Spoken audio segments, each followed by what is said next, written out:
Hey everyone, आज हम जानेंगे कुछ phrases using the word get. तो गेट का मतलब होता है पाना या फिर लेना। गेट हिम जब हम कहते हैं तो उसका मतलब होता है उसे पकड़ो। गेट डाउन कहते हैं तो ये होता है नीचे जाओ या नीचे उतरो। गेट आउट का मतलब होता है बाहर निकलो। गेट अप यानी उठ जाओ। गेट इट डाउन इसे नीचे उतारो। गेट मी देयर यानी मुझे वहां ले जाओ। गेट ऑफ यानी उतर जाओ। गेट हिम नाउ उसे अब ले आओ। गेट अवे यानी दूर हो जाओ। गेट आउट बाहर चले जाओ। गेट रेडी यानी तैयार हो जाओ। गेट लॉस्ट दफा हो जाओ। गेट परमिशन यानी अनुमति ले लो। गेट मी समथिंग मेरे लिए कुछ लाओ। प्लीज गेट मी डाउन कृपया मुझे नीचे उतारो। शुड कीप यानी करते रहना चाहिए। वुड कीप यानी करते रहना होगा। यूज टू का मतलब होता है करते थे, तो यूज टू कीप यानी करते रहते थे। डेयर का मतलब ही होता है हिम्मत देना, तो डेयर टू कीप यानी करने की हिम्मत है। हैज टू कीप करते रहना है। मे बी होता है शायद हो, और विल भी होता है कि रही होगी। कैन भी यानी सकता यानी हो सकता है या कर सकता है। मस्ट भी जब हम कहते हैं तो इसका मीनिंग होता है पक्का होगा, यानी जब हम 100% श्योर हो तब हम कहते हैं मस्ट बी। माइट भी हम कहते हैं यानी शायद ही, जब हम 25% श्योर होते हैं। मे भी होता है यानी कि शायद हो, जब हम 50% श्योर होते हैं। शैल भी यानी रहा होगा। शुड भी शैल का पास्ट है शुड, तो शुड भी यानी होना चाहिए। वुड भी यानी कहीं होगा। ही कैन रन वह दौड़ सकता है। मे आई गो देयर परमिशन है, तो क्या मैं वहां जा सकता हूँ, ये हूँ होगा। We will study hard we यानी हम कड़ी मेहनत करेंगे। She must go to party must का मतलब उसको अवश्य करना चाहिए, तो उसे पार्टी में अवश्य जाना चाहिए। He could not go there वह वहां नहीं जा सका। आई शुड ईट मुझे खा लेना चाहिए। इट माइट रेन तो माइट यानी शायद बारिश होगी।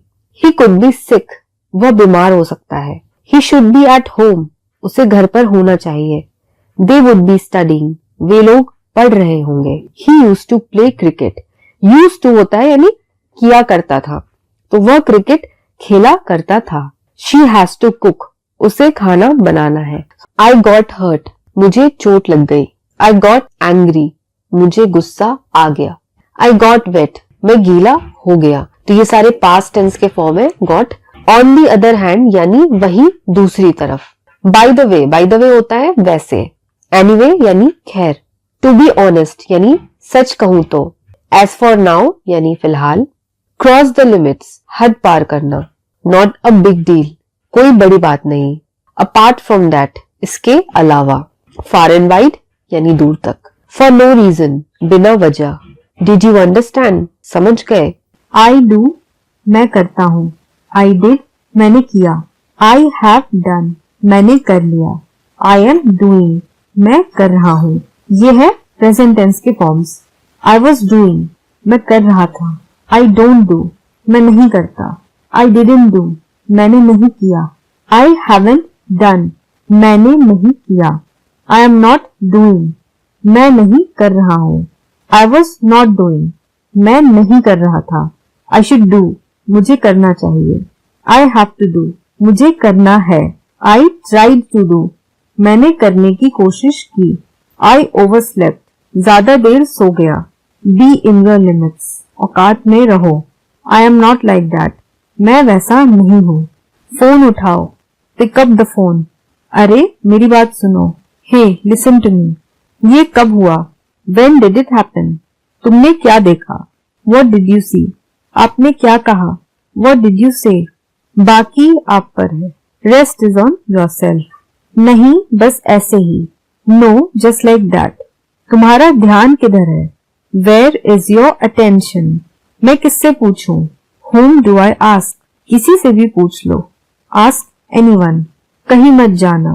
डोंट गो एनीवेयर जो भी होता है अच्छे के लिए होता है। जो भी होता है इसका क्या ट्रांसलेशन होगा, इसका होगा व्हाटएवर हैपेंस। होता है यानी हम जनरल टर्म में बात कर रहे हैं, अच्छे के लिए होता है यानी happens for good. So whatever happens happens for good. जो हुआ अच्छा हुआ यानी पास्ट की बात हो रही है, तो जो हुआ यानी व्हाटएवर हैपेंड वाज गुड यानी अच्छा हुआ। यह तो होना ही था होना ही था तो ही के लिए बाउंड, तो it was bound to happen. कहां से मिला ये तुम्हें, कहां से मिला यानी where did you get it from. मेरे फाइनल एग्जाम्स आने वाले हैं, तो इसका आंसर आप मुझे कमेंट सेक्शन में देंगे। So that's all for today. Subscribe our channel for more such videos.